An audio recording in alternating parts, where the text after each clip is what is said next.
64-year-old man presenting with a new rash.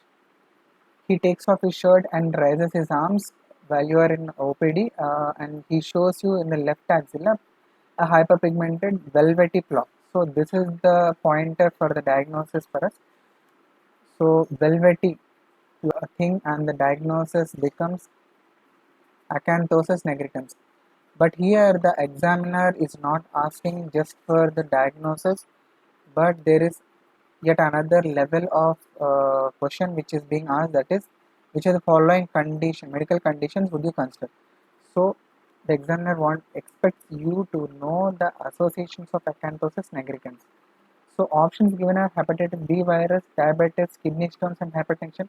And please remember, it is in these options it is diabetes mellitus which is an important association with acanthosis nigricans, and I would like to just mention few of the other important associations which can be seen in case of diabetes mellitus,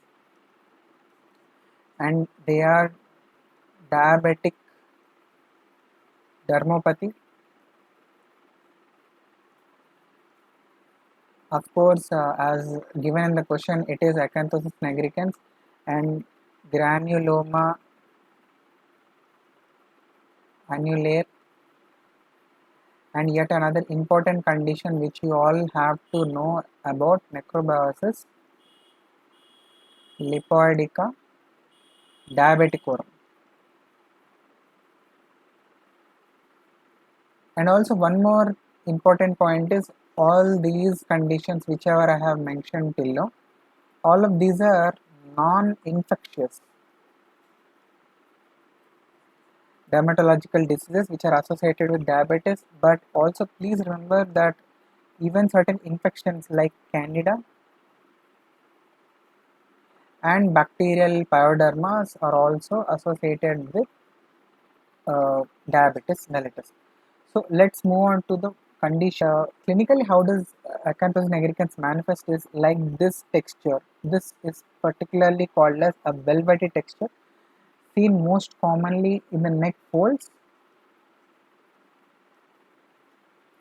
and axilla. So these are the common sites, and this is the characteristic finding which you can see, and this is referred to as, this is termed as velvety texture. Even if the examiner gives only this image also, you must be in a position to diagnose this condition as acanthosis nigricans. So few points about acanthosis nigricans. As I've already told, velvety hyperpigmented flocks will be present over the necks and neck folds and axilla. And please remember, there are important associations with acanthosis nigricans, the most common one being obesity. Yes, it is obesity which is the most common cause, and apart from that, even diabetes mellitus is also an association.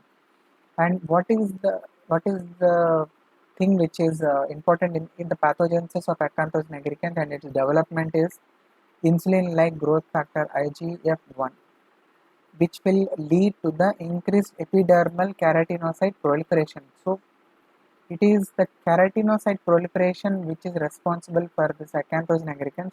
Please remember, in the options I have seen that there is a mention of increased melanocyte